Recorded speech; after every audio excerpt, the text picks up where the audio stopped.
Evening, everybody. Happy Sunday, and welcome back to another episode of Park Lane Podcast, episode number 108, where we're just going to join together tonight to have a little discussion about yesterday's game, Wesley.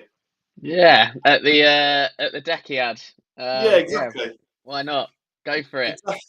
Exactly. But before we get into it, if you're new to the channel, don't forget to hit the subscribe button. Don't forget to like the video as well, because every like and subscribe really does help us out. And if you're listening on any podcast platform, leave us a comment. Still waiting on those comments to come in. But I see you listening, but do leave us a comment. Let us know what your thoughts were. Shout out to a few people in the chat as well. Jay has said evening. Thomas has said hey. Evening. Hey. Anybody else that's in the chat, get your comments in. We'll try and read out as many as we can.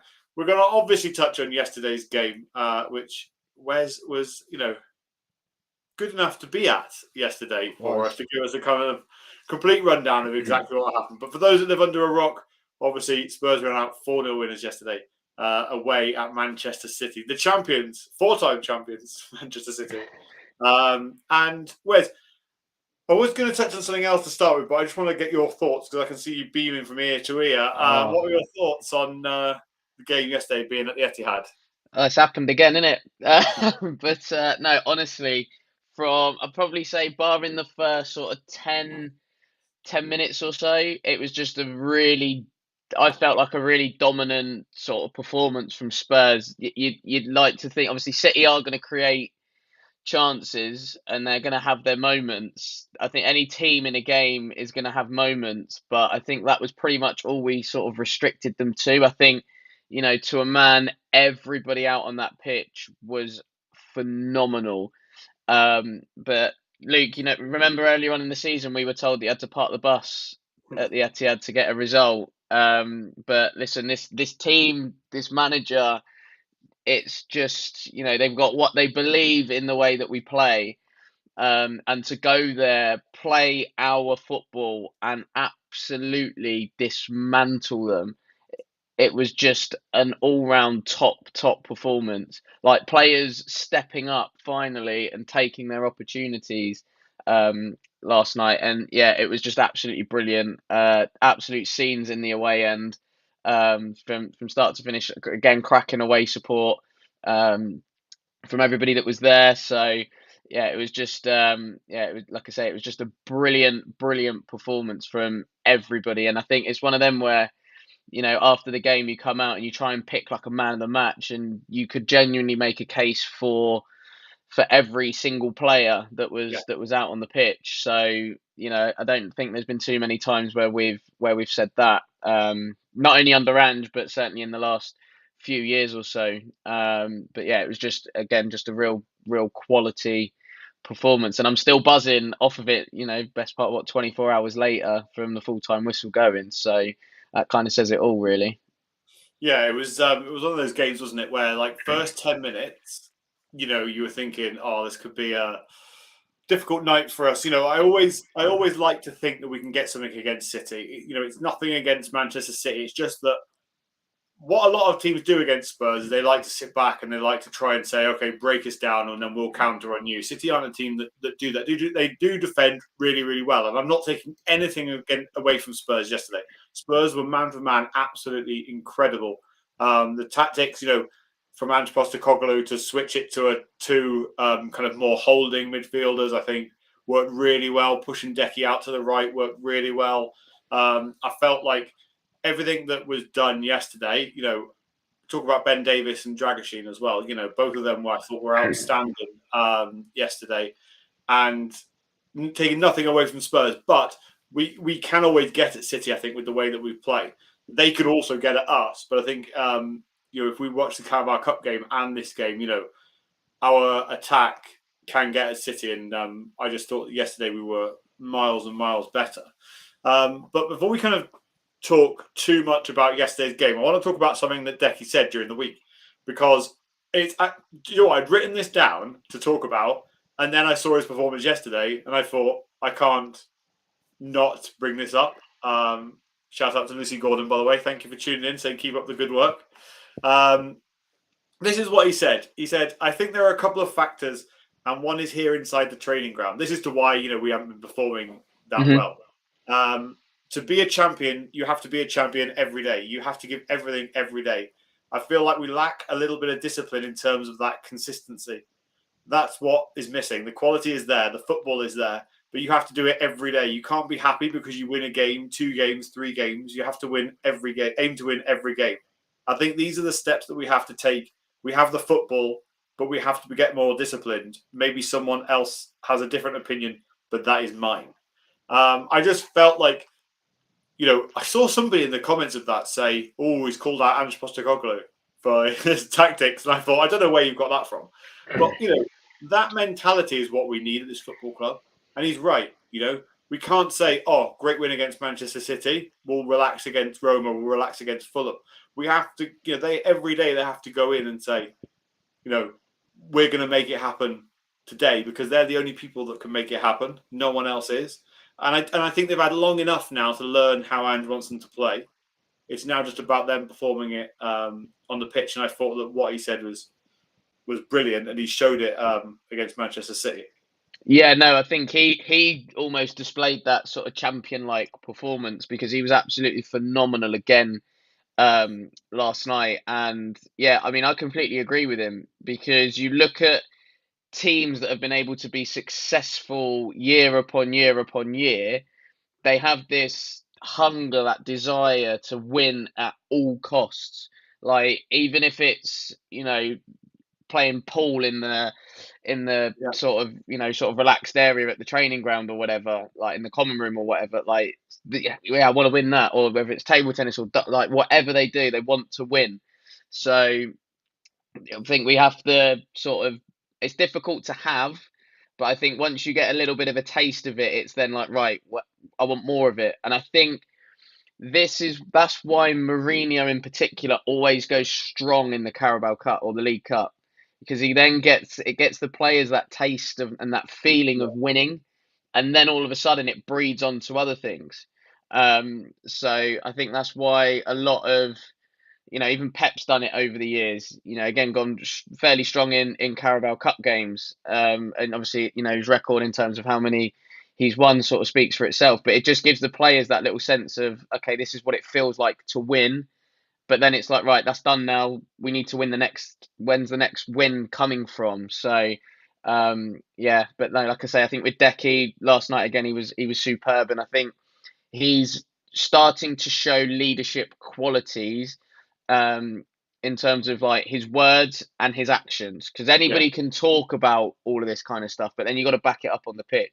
I think Decky now is really starting to back that up now, and I think he's an indispensable player at this moment in time for Tottenham, and I think he's ridiculously important for what we're trying to do moving forwards, whether that's with Ange at the helm, whether that's somebody else. I genuinely think that Decky's going to be here for a long time. Yeah, I hope so. Jay said, such an enjoyable game to watch. I really wasn't expecting to get anything out of yesterday's game. I know a few hosts on this show that weren't expecting to get anything out of the game either, but they were wrong. Let's talk about the team a little bit, because I think it's a big call to drop Brennan Johnson, and Hmm. have Kulusevski play out on the wing, which, from what we've heard him say in the past, isn't his favoured position. And to have James Maddison starting, when the game started, somebody texted in a group chat that I'm in, and they said, "Oh, is he starting just because it's his birthday?" And I was like, "Oh, you never know." But it turned out to be perfect because, I'm kind of jumping many steps ahead. But if we talk about the first goal, for example, Decky against Guardiola, he just was all over him all game. And then obviously he whips the ball into James Maddison. And the run from Maddison, the ball from Kulusevski, everything was just spot on. Like when you looked at that Guardiola and Kulusevski kind of battle on that side.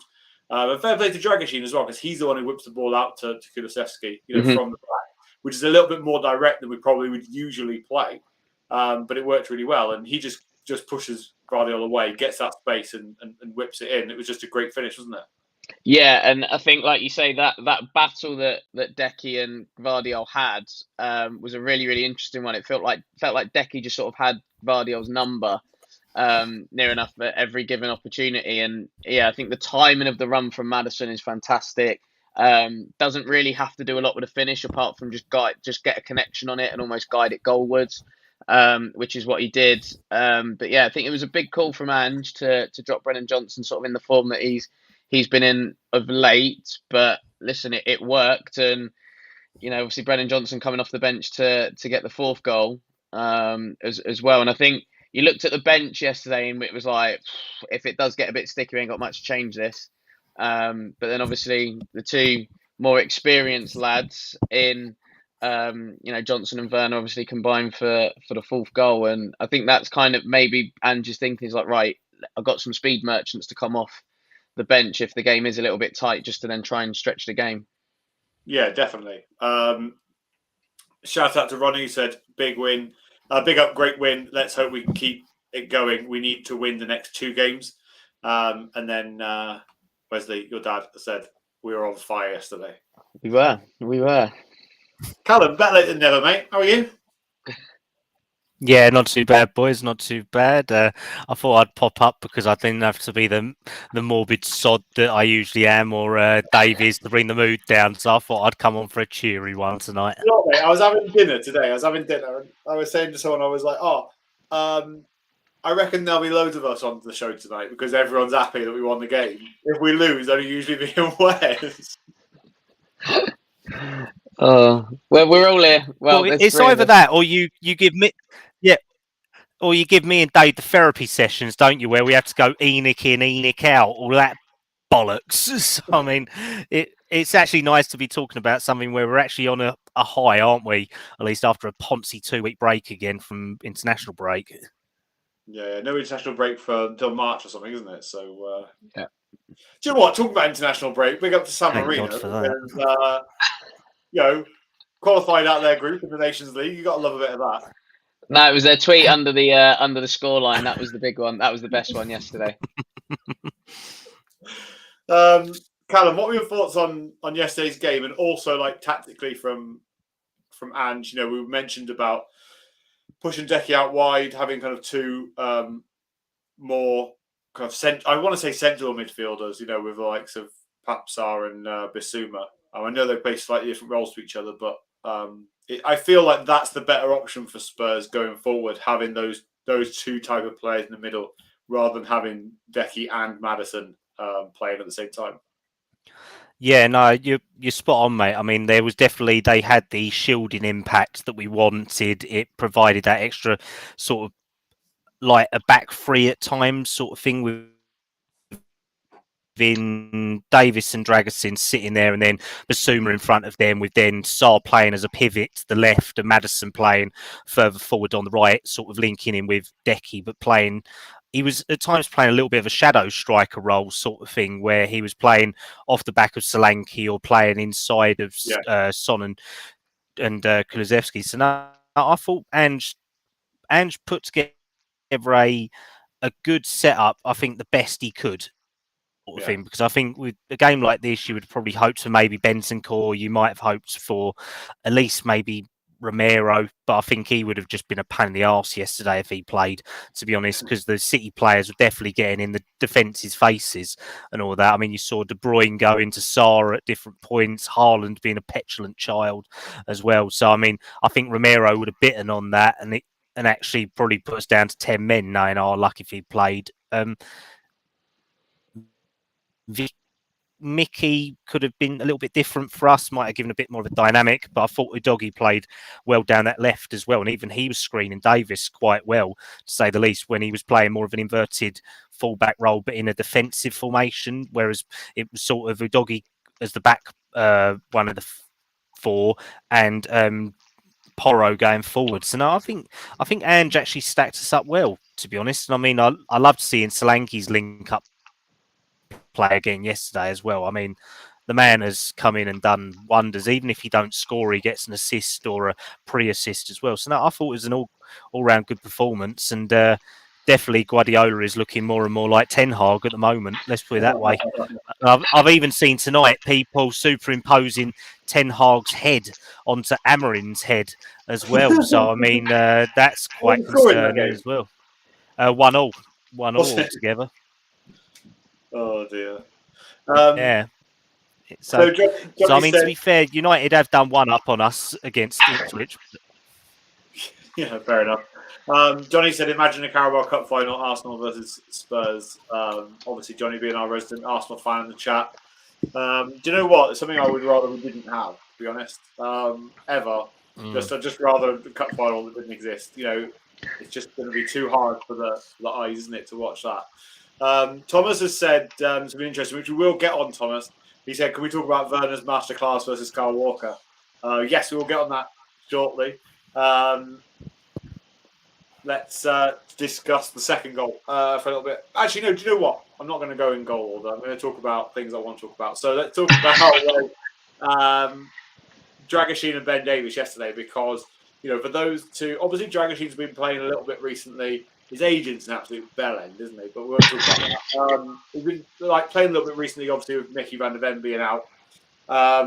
But for Ben Davies to come in, he's somebody a season or so ago, I was saying, why have we still got him at Spurs? We need to get rid of these types of players. But honestly, yesterday I thought that Ben Davies especially was unbelievable. There was a moment, even in the first 10 minutes, where he got pulled out of defence trying to kind of make a challenge high up, and Haaland got the ball played to him, free in the box. But Ben Davies still managed to get back and still managed to get a block on. And even late on in the game, he was making blocks, in the box. I just think, as a defensive player, someone who's played mainly their, club football as left back, but obviously international football has played a lot as left centre back.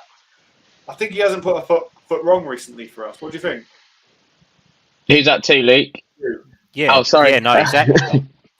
But no, I personally think that Dragusin looks more comfortable alongside Ben Davies or Van der Ven. Doesn't really look comfortable alongside Romero, and I think it's because, me personally, I think it's because profile of centre back, they are too similar, and they all want to kind of lead. They all both want to be sort of on that front foot. Whereas when he's with either Van der Ven or Davis, they don't mind if he is the one to kind of lead, and they would sort of sweep in and around him. But yeah, I think Ben Davies gets a lot of unnecessary stick, in my opinion. I think he's just a reliable player that sort of every team and every squad needs. If you look at Liverpool under Klopp, when they were winning near enough everything, it was James Milner was that Mr. Reliable sort of person, wasn't he, really? So I think Davis is one of them that you kind of need to have in your team and in your squad. And yeah, the Welsh Maldini has proved a lot of doubters wrong, I think, after yesterday's clinic against Erling Haaland again. Yeah, Johnny is suggesting that because Johnny, again, from Romania, so he knows how to say it. I'm saying Dragusin, not Drag. I don't even know how that accent is meant to be said. So anyway, he said, it's okay. Close enough. So tell you what you can do. If you can spell it out for me, how it's said, with however many A's and whatever, I'll give my best shot. Callum, what was your thoughts on the back four as a whole yesterday? I thought they played really well. I think it's a valid point what Wes has said, where obviously Dragusin or Dragusin or whatever you want to call him, it's definitely, he looks more comfortable alongside a left-sided player, to say the least. When you've got him playing alongside Romero, they're both right-footed, so either they're both going to get skinned one way or another because they're always trying to play in the same positions. But no, I think that Ben has been dependable as much as we always rely on him to be. Quite an interesting one. He's actually out of contract to the end of this season, so even our left-sided centre-back backup goes this year. So it's going to be one of them where you have to look at it and think, okay, where are we going with this direction on it? But yeah, what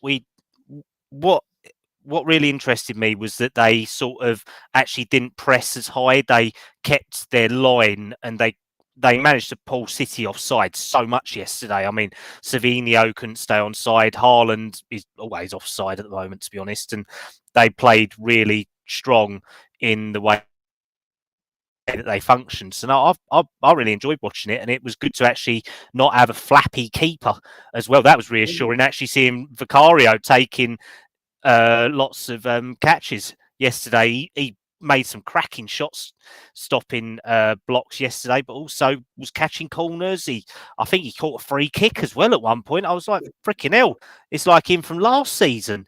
It was reassuring to see, and like you said yesterday on the chat, Luke, literally it was to have that reassuredness, that to be able to defend and have everyone, when we was in attack, being in the transition, but when we was defending on the line, and having even seen some sort of gamesmanship as well in it, seeing Udogie go down when they was trying to take a quick free kick, a quick corner with cramp as well, seeing Sarr just taking a pummeling from Kevin De Bruyne and then just going, no, fuck off. Don't you get me up. I'm staying down here until I want to get back up, sort of thing. So it was a really well managed performance. And Vicario was actually managing his back four today or yesterday, which was really good compared to other games where they look at him and they probably don't have any sort of confidence in the way that he was performing, sort of thing. And they probably weren't listening to him. So when you've got a back four that trusts their goalkeeper, you hope that they can perform, and obviously yesterday they did. Yeah, definitely. And Wes, it's really interesting that Callum's mentioned that, because game management yesterday I thought was spot on, especially first half. You know, when we were 2-0 up, 5 minutes to go in the first half, you know, all you could think in the back of your mind was like, we're going to concede here, aren't we? We're going to concede one just before half time, make it really difficult for ourselves. But there was even a moment where Maddison was kind of in the far corner and he takes a tackle from Kyle Walker, boots him, and then he stays down for a little bit. You know, it was just that winning the ball back. It was towards late on, we were making an attack, and then the ball gets played back to the goalkeeper, back, into the back four again, and we recycle and continue that way.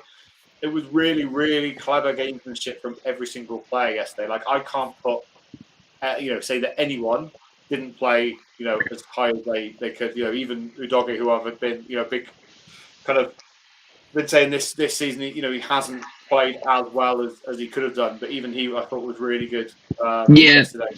Yeah, no, definitely. I think obviously Callum touched on the back four, and it was interesting. I think in possession, like, the fullbacks weren't effectively playing as two number 10s. They were a little bit more reserved, and I think that definitely helped us out. It balanced us off really nice. And then obviously with Vicario, I think the first corner he claimed and caught, I celebrated it like we'd scored a goal. Yeah. I've never seen anything like it this season, so I was there like, yes, come on, giving it all that. So but no, I think the game management was a lot better. It's one of those things that I think we've always wanted to see in a Tottenham team, but we've never really had it. So yeah, for it to come out last night in particular was really, really good, and I think it's been a long time coming, like I say. And yeah, why can't we do that to other teams? Because they seem to do it to us pretty regularly. So yeah, it's about time we dish it out a little bit as well. So yeah, I think that side of it was really good yesterday. Yeah, definitely. I mean, Wes, was Porro in the 10 position when he scored his goal, though? I think that's the only time that I definitely saw him right up there, weren't he? Yeah, I think it was just that moment where he's gone, YOLO, we're in here. I'll have a go. And I think he was probably the closest player towards Solanke anyway. So he's just thought, right, well, I need to go and help him out because Solanke's got nowhere to go. And I mean, cracking finish as well from Porro. I mean, how many times do you see those ones go really high into literally into row Z, into the stands? So the fact he's managed to whip it up and over Edison and still get it into the corner was a fantastic finish as well. Yeah, talking about that, let's talk a little bit about Dominic Solanke, because again, as Callum said earlier, I really think he's growing into this team and showing like how much of a good asset he is. Other people will look at him and say, "What's he done for Spurs?" He scored a couple of goals here, tap-ins in the Europa League. How good is a striker that does that? But for us, as fans watching him every game, it's about doing the dirty work, making those runs. There was that run that he makes for the goal itself. Okay, Kulusevski plays it a little bit wide for him, but he starts narrow and then he bends out. And I think it's Lewis who's on that side, doesn't watch him. Because that was interesting, actually. Lewis was played more on the right-hand side earlier on, and then they realised they weren't getting much luck on that side, doubling up on Son, so then they ended up moving him, I think, going later on. But anyway, he makes that run, and then unselfishly, he just looks up, takes a touch, plays the ball back to Porro, who finishes it. And whereas the stuff that he does for Spurs that isn't scoring goals is sensational, isn't it? Yeah, I think he's a player that you need to go and watch before you actually understand like what he does. Like you said there, Luke, like the people that just kind of stat pad will go, well, he's only got X amount of goals in this amount of games, da, da, da. But he brings so much more to the team. Like it's just the small things that we missed massively last season. Like when we're under the cost, just a little clip over, and Solanke's good at getting his body in between and competing with centre backs to kind of make 50-50s a little bit more, in his favour and in Tottenham's favour. And yeah, I think his link up play is really impressed me as well. I didn't think he was that kind of centre forward, but the way he is able to link play has been brilliant, and he's a relentless runner as well. Like he doesn't really stop. He's really good at going to press players when they've got the ball, and I think when you have a centre forward that does that naturally, then the midfield go, right, well, if he's off, I've got to go with him because I've got to try and back him up. So all of a sudden we're sort of 10, 15 yards higher up the pitch than we potentially usually would be. So yeah, Solanke has definitely come in and impressed me because I was a little bit skeptical of the signing at the start of the window at the start of the season. But yeah, he's making me eat my words near enough every week. So I did though say that I would be happily proven wrong with Dom Solanke, and yeah, he is definitely proven me wrong game on game. Yeah, definitely. I think that's the same for everyone, Callum, isn't it? I don't know many people that were like, the first name I want Spurs to buy is Dominic Solanke. But then look, we can't read what half of Twitter says because most of them want us to buy Gift Orban 3 years ago. So we all know what's he done since then. Yeah, no, I mean, I was one of them that was probably banging on a little bit more about Solanke, like Wes was with Odebear and all that. I mean, Wes, you have been proven fucking wrong on that one, mate. I'm not going to lie. I mean, you've literally brought us the hospital version of literally Jack Wilshere and all that. We have got the French winger version of Wilshere. Thanks for that, Wes. Yeah, real good youth scouting on that one, mate. But French Lucas Moura is what we've got. Brilliant. Oh my God! At least with Lucas Moura, we could get games out of him. Odebear, we've got 12 minutes and an injury bill that's probably worth more than we paid for him for the year. But no, I mean, with Solanke, I mean, I always saw that there was that focal point that was needed last year. I mean, when Richarlison was playing well, then we did kind of have that, but it's just a different dynamic to actually have a natural born striker being able to do that, and having that stuff on there was really, really good. So yeah, no, having someone like Solanke, I mean, if we had another player like him or another striker in our squad, we'd be waxing lyrical. We'll have Solanke for Premier League and just say one cup competition. We could then have another striker for Europa League and FA Cup or Carabao Cup, whatever, which is what most top teams have. And I mean, when you do look at someone like Will Lancashire, he's kind of a bit of the same format as Solanke within reason compared to Donnelly, who's a bit more Kulusevski, Maddison type. So, I mean, if we do have players who can replicate Solanke, I mean, what have we got? Solanke at 26, 27. So, I mean, still got another 5 years out of him, just say at top level. If he becomes that for us and he gets even 10 goals a season, but gets 10 assists, I mean, that's 10 more goals than we get out of Richarlison. Let's put it that way. I mean, that's just another person who has done okay, but nowhere near their price tag. Let's put it that way, and was never been available. I think Richarlison has the bottle. That's the problem. I don't think we talked earlier. Sorry, Callum, about like what Kulusevski said during the week about kind of the mentality the squad needs to have. And I just don't think Richarlison's got it. I think he's just too mentally weak, in my opinion. But that's my own thoughts on him. I think that's a bit about the South American players though as well, because they're always never available for club football, but yet when it comes to internationals, Richarlison always seems to want to link up with their squad. Romero does it. Also did it when he was there as well. They're Bentancur as well. I mean, all of them are like, oh well, I can't play club football because I've got a little niggle, but oh wait, I can turn up for international and play a World Cup and all that. You're just like, fucking hell, who's actually paying your wages? The clubs are paying your wages. You don't get paid nothing apart from sponsorships for internationals, do you? So I mean, it's it's a mindset issue. And I mean, Johnny said, I thought you got Brazil's number 9. I mean, no, I think we got a number 2. Let's put it that way, mate. Literally a pile of dog shit and all that. Let's put it that way. So I mean, but when you do look at it, having Solanke there, the link up is Aber Johnson this year. The layoffs he's playing with Kulusevski at the moment, even taking the pressure off of Son, because obviously we all said that Son was overplayed last year, and he can't do it as much as at his age as well. But even just have the audacity of like what Son tried to do yesterday of that curling shot into goal that was just tipped wide and all that. I mean, it's so nice to see this fluid play, and I think Solanke has so much impact on that as that focus point to then be able to lay it off or on the half turn take a shot like he has done this year as well. Yeah, exactly. Right, let's move on. Talk about midweek game. Actually, before we do that, let's talk about everyone's score predictions from last week. Just pull them up on the screen. So, as things stood, Winnie was still top last week with 6 points. Wes second, Dave, Callum, and then me. This was the score prediction. Sorry, bear with me.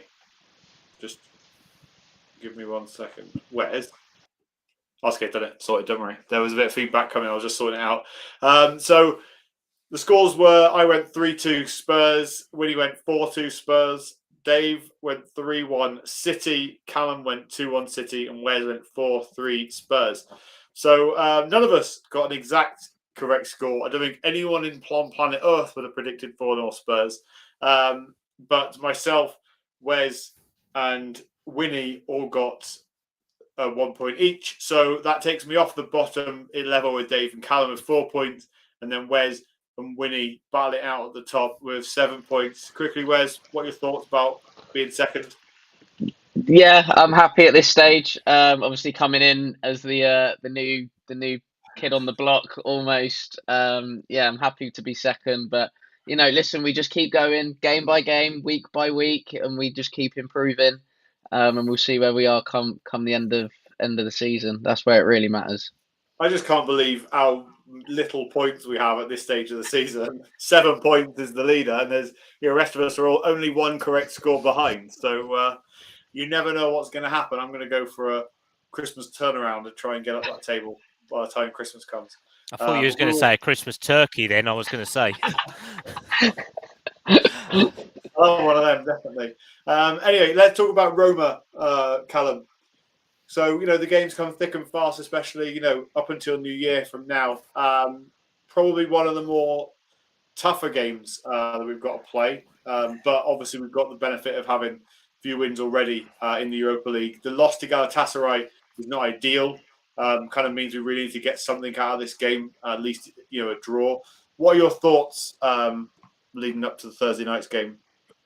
Roma are one of the only clubs that are a bigger shit show than Spurs have been in the last couple of weeks. They've gone. I think they've had about 3 or 4 managers since the start of the season. I think they've gone to Claudio Ranieri now for the end of the year, and then he's going to become a sporting transfer director from after that. So I mean, it's a weird one. I mean, there's a lot of players in there who have underperformed or just haven't had a chance to play for Roma. I think that, realistically, Roma are they're 20th. Yeah, they're 20th in the table at the moment in the Europa League, whatever format you want to call it. So when you do look at it, it's going to be an interesting game. I think that we've got to justify that we've got to be in it. And based on the options we do have at the moment, I think we're going to be playing a pretty much similar lineup to today, Thursday, and then is it Sunday against Fulham? I think it is as well. So I think it's going to be a very continuous one because we got no other backup left wingers because even apart from Werner, because even Mickey's out and the other two are in the hospital room. So it's going to be very similar. And I mean, you might see Bentancur come in, I think, maybe this week. But realistically, everyone else is probably going to be the same sort of similar Because he's setup. just banned from Premier League games because it's an FA rule. Though. Yeah, Yes. because we talked about this last week, didn't we, Wes?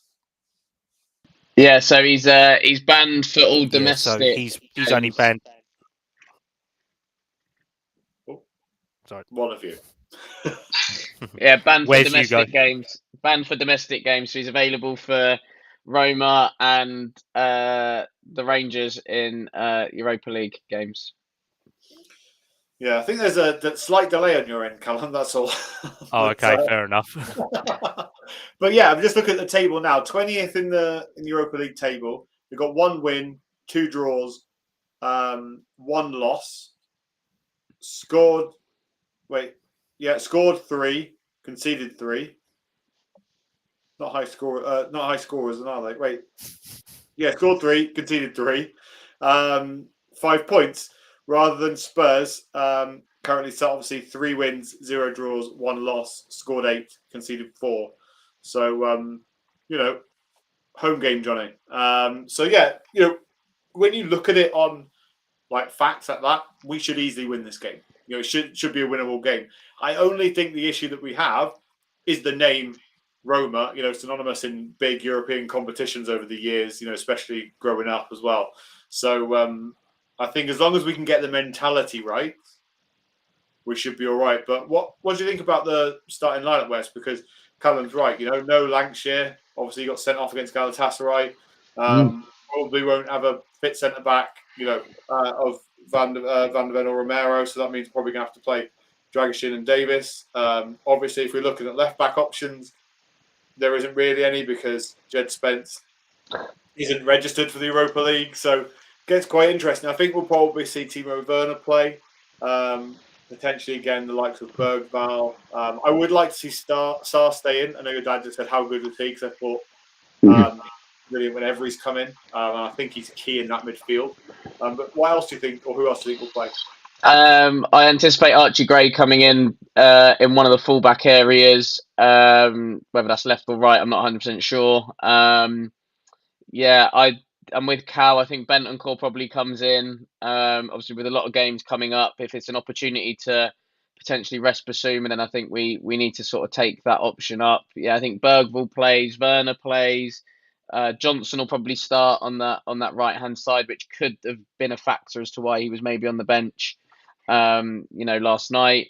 I don't know who's on our B list, but it might be an opportunity perhaps for one of the sort of younger players to maybe just come in and sort of see what they're about. But I think when the team actually got announced yesterday, I saw the teenagers on the bench. We didn't really have many defensive options. I sort of said to my dad, I was like, something must be going on with Alfie Dorrington at the moment. Like we're that short of defensive options at the back, and yet he can't get a place on the bench. Do you know what I mean? So yeah, that was one thing that kind of sprung to mind. I was like, well, what's he done? Do you know what I mean? Like Alfie Dorrington, that we potentially don't know about, because to be that short of defensive options and for him to not get on the bench last night was an interesting one. But yeah, I think I'm expecting us to get a decent result. I think, as Callum mentioned, Roma are in disarray. 3rd coach of the season. I know they weren't too happy with De Rossi. So yeah, I think he tried to play like a possession-based style of football, and it just wasn't working. So yeah, now I'm anticipating that we get a nice little win actually on Thursday. Yeah, it would be good to get a good win because losing to Galatasaray is not the worst thing in the world, but getting 2 losses in a row could be hurtful to our progression. And as we mentioned, that Decky said, we need to make sure that okay, we beat City. But today, if I was Ange Postecoglou, I would be saying, if they're in at any point, I would be saying, okay, right, yesterday has been and gone. use that. Remember it, use it for Thursday night, but don't let it shadow your mind, and you then obviously don't play as well. Use that as motivation, but remember it's gone. That game's gone. Same as if you lose that game, it's gone. Let's move on. It's interesting actually that Bentancur thing. I would say 100% he plays. There's no reason why we wouldn't use a player like that when he can play and he can't play in domestic competitions. Some of those youngsters on the bench yesterday, I to be honest, I've never heard of. Like, I'm not that clued up with our youth level, but you hear certain names, but some of them I was like, I've no idea who these lads are. Luckily, there was an account on Twitter that was saying who they all were and what they've all done previously. But it'd be good to see. If Ange thinks that they can make an impact, it'd be good to see them play. Right, let's move on to next. Sorry, go on, Callum. Yeah, the guys that were on there, they've been the ones that have been training with him for the last 2 weeks. So Malaki Hardy, centre back. So he was Dorrington's replacement. I think he's under 18s and he's like England under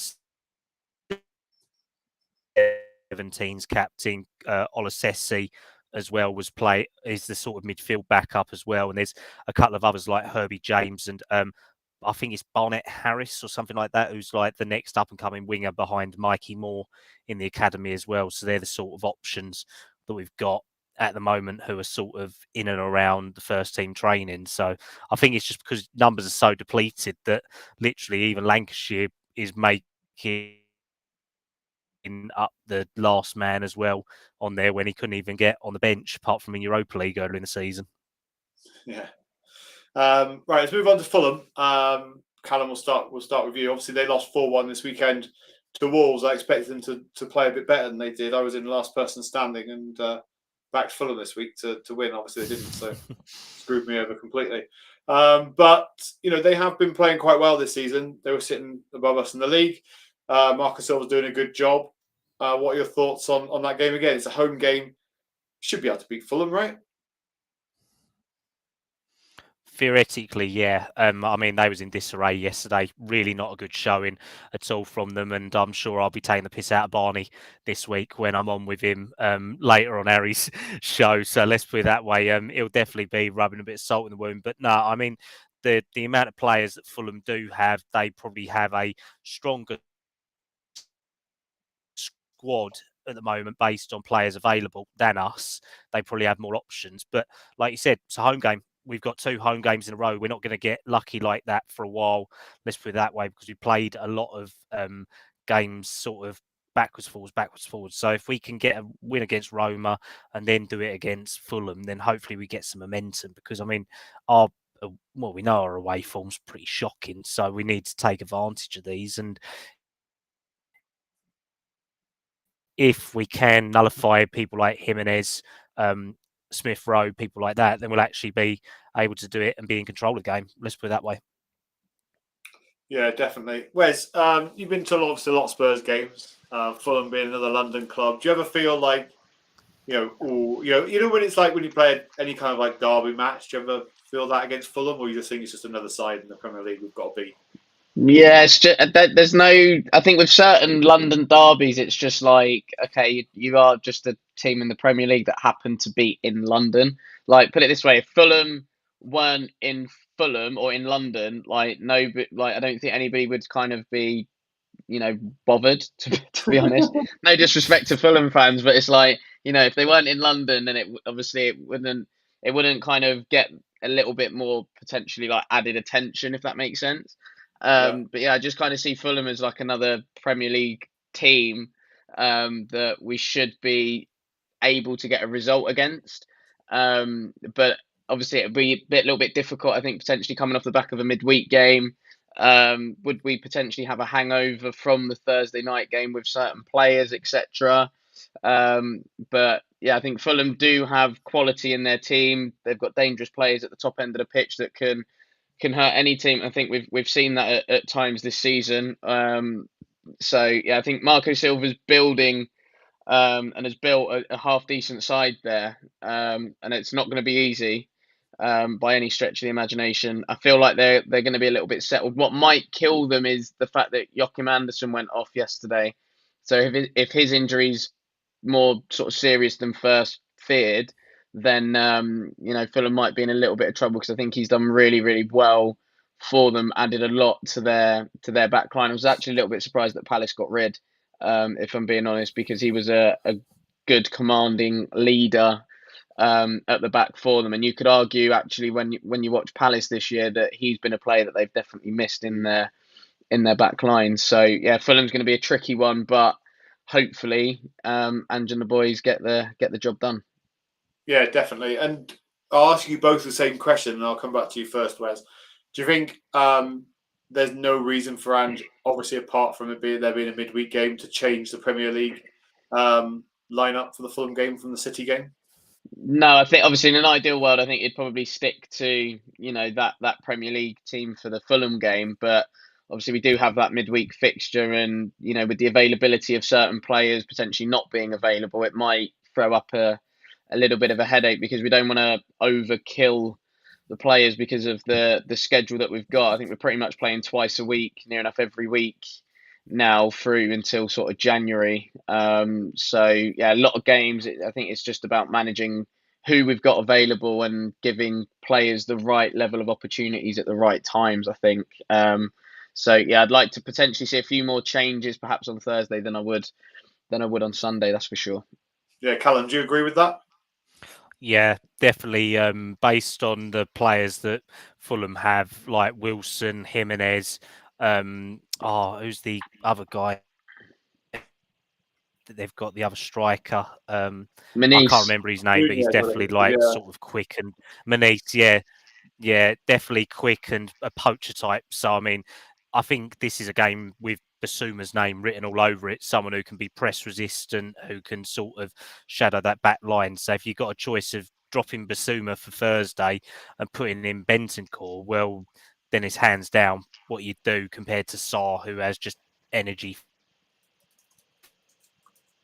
days and all that. So yeah, if we can do it, I'd just keep the squad as safe as possible, and don't let them overrun themselves. Make the changes, get some minutes into Johnson, Werner, Gray, Bergval, some youngsters if you can in the 70th, 80th minute. And my only hesitation is hopefully that if we do play Vicario in the week, that he don't get injured and we get a bag of concrete Forster going in goal, because I mean he's not going to do nothing for us at all, and how he's still our second keeper, I don't know. I know, yeah. Quick one, actually, boys. Like one-word answers all round. Do you think Ange Postecoglou, Callum, should prioritise Premier League or Europa League at this stage? Europa League. Yes. Europa League for me. I think it's our best route into the Champions League this season. I think if we have a real good go at it and a real good crack at it, I think there's every chance that we can go all the way. And like I say, it's our probably our best route into the Champions League for next season, given how inconsistent our league form has been. Um, it's the form for the league for me. It's not necessarily the performances, barring probably Palace and Ipswich. They're probably two games out of all this season that haven't been great from a performance point of view. Because I even look at the Brighton game and we did play well in that. So yeah, for me, Europa League. No, fair enough. It's a difficult one, isn't it? Because I'm sitting here thinking, look, we're highest scorers in the Premier League. We're 3 points off the top four. It's doable. We're 4 points off second. We're not doing badly at all. Anyone can beat anyone though in the Premier League, can't they? That's why we love it as the best league in the world, because anyone on anyone's day can do it. Yeah, fair enough. I mean, no one would have thought that Palace and Ipswich would overturn us, would they? I know. Just the way it is, isn't it? But right, let's get cracking and let's do some score predictions for this week's game. Neither for the Fulham game, neither Dave nor Winnie have given their scores, so the wheel will be coming back, which is what we like to see. Yeah, but the wheel nearly done Winnie a favour for the City game, so something's got to change here, I think, with the wheel. Right, 2 secs. Let me just load up the wheel. You guys can have a minute to think. Just so that everybody is aware, I'm going for 3-1 Spurs. That's locked in on my screen. So 3-1 Spurs win against Fulham. Callum, what are you going for? I'm going to go 3-1. No, 3-2 Spurs. 3-2 Spurs. Okay, 3-2 Spurs. 5-goal thriller. Wes, what are you going for? 2-1 Spurs. I like it when people do different scores, especially as I'm at the bottom. Right, 2-1 Spurs. Perfect. If you're in the chat, don't forget to get your score predictions in as well. It's fun to keep up to date and see how you get on with us each week. Right, let's bring in the wheel. Who's this for, Luke? This can be for Winnie. So here we go.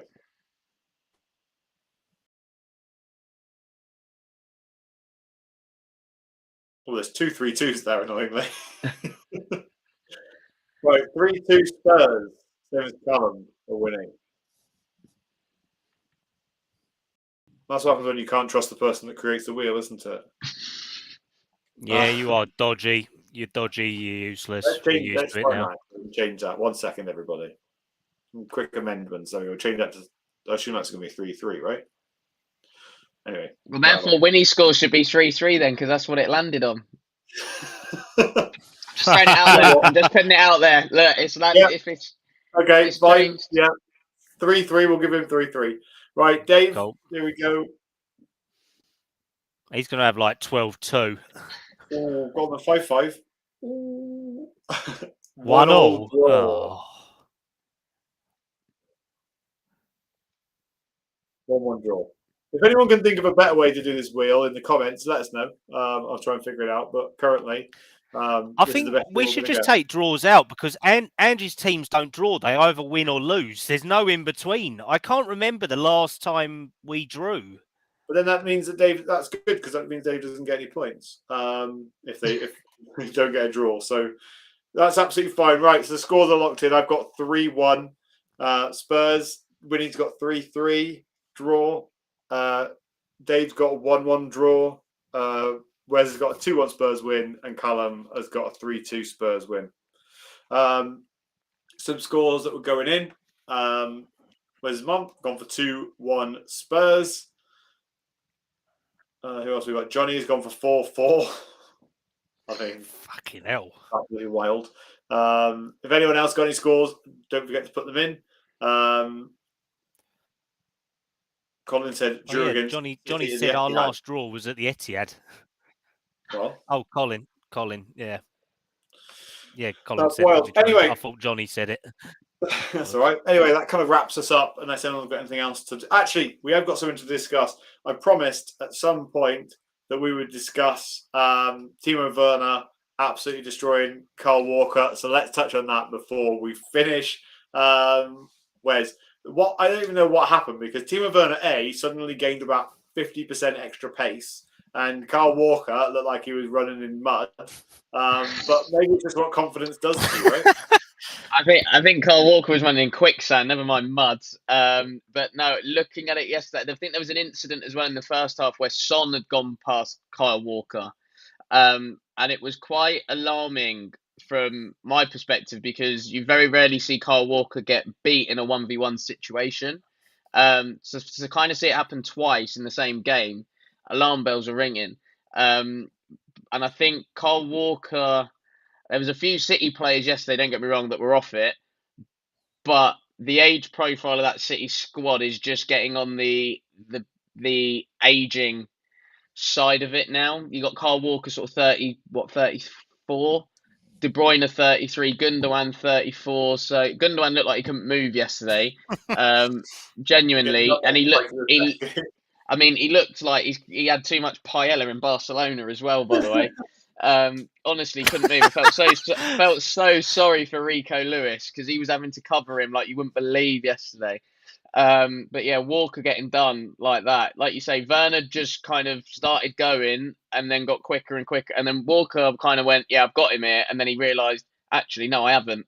And by the time Walker had realised it was too late. And I think Werner had put the cross in. But yeah, I think like Walker is pretty much past it for me now, which is a bold statement.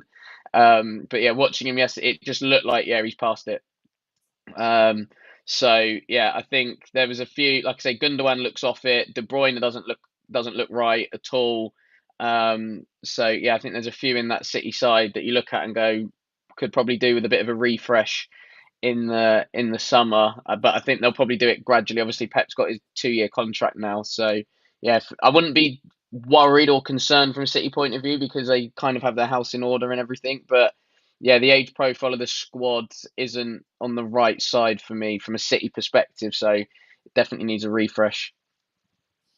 Yeah, definitely. Callum, thoughts on Timo Werner? It often happens like either Timo Werner crosses. It's happened a few times actually. It shouldn't always happen to Brennan Johnson or Brennan Johnson across to Timo Werner. Like I think Ange likes that kind of whip ball across the 6-yard box and tapping at the far post. But fair play to Brennan Johnson as well. But Timo Werner has looked like roadrunner, doesn't he?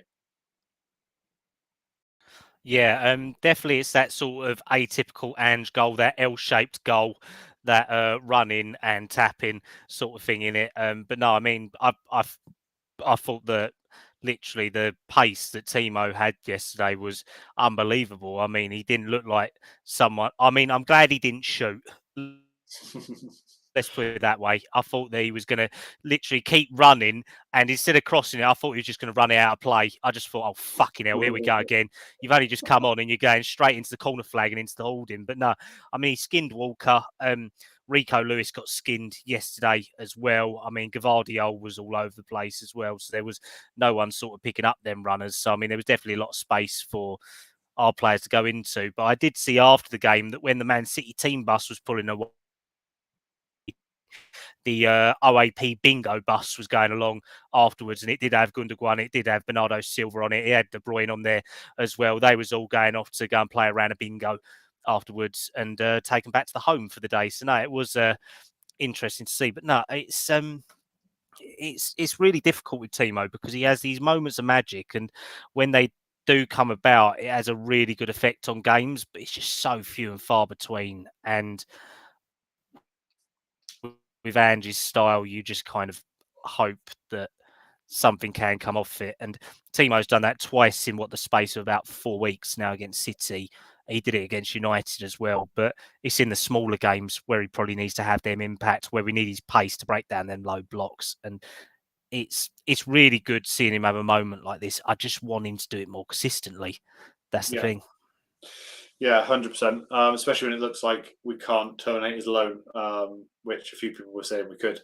But anyway, let's wrap this up. Quick score predictions. So Wes' dad's gone for 3-0 Spurs. Thomas has also gone 3-0 Spurs, and he said Kulusevski, Solanke, and Sarr. Jay has gone 3-1 Spurs. And I believe... that's funny. Colin has said, would Spurs consider selling Porro? City need a Walker replacement. It's funny that you had a Walker replacement in Porro all along many years ago. But that was the weirdest thing ever. Sorry, quick one. That was the weirdest thing ever. Like him deciding not to celebrate and then deciding to celebrate like afterwards. Like it was honestly bizarre. You've never played, as far as I'm aware, for City, or like really haven't got like that much to say, or I shouldn't celebrate. He played like one pre-season game for him. It was literally minimal at best and all that, and he was shipped out on loan to God knows how many different clubs. So I mean, yeah, it was a bit petty, weren't it, to say the least? But yeah, if they do want Porro, they can have him, and we go and buy Frimpong from Leverkusen because he's quality and counts as homegrown as well. I don't think we can just get rid of Porro like that. I don't think we can just throw him in the trash heap. But something to discuss really quickly. Dave has decided to put his score predictions in. Unfortunately, you're too late. Never mind. Right. Anyway, let's wrap this up. Look, thank you all very, very much for tuning in once again. Love to you all. The comments have been brilliant. Everyone that's tuned in tonight, really, really appreciate you all. Don't forget to like, subscribe, all the good stuff. Callum, thanks for being on again, matey. How can everyone find you? No, good as always, mate. Good as always. So you can find me at Callum Stubbs 97 on Twitter, and you can find me on loads of other places where I seem to be doing a circuit at the moment of different shows each week. So yeah, go and check it out. Amazing, thank you, mate. Wes, how can everyone find you? Yeah, so Twitter's at Wezo10, unofficial Moussa Dembele fan account, as everyone knows by now. Fuck off. So, Fuck yeah, off. usually tweeting things about the best Belgian to ever grace the Premier League, to the point where I actually got a shout out on Sky Sports News on Friday because he was their mystery player.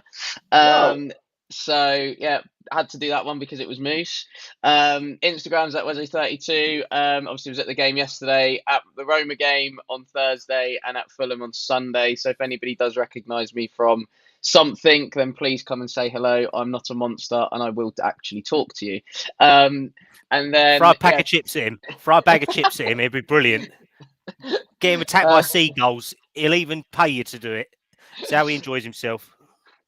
Cheers, Cal. But yeah, and then football coaching. To have my own football coaching business, so it's Co for MK or Kick Off Football Academy across socials. And then sometimes I am on Holly's Hotspur Huddle on a Wednesday night, doing some other little bits and pieces where we go into a little bit more detail and talk WSL, FPL, etc. And it's before the Fat Pod lads are on as well. So double shift, tune into us, and then switch over to the Fat Pod lads after. So, Luke, that's a wrap.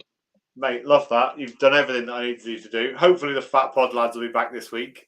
We can only hope.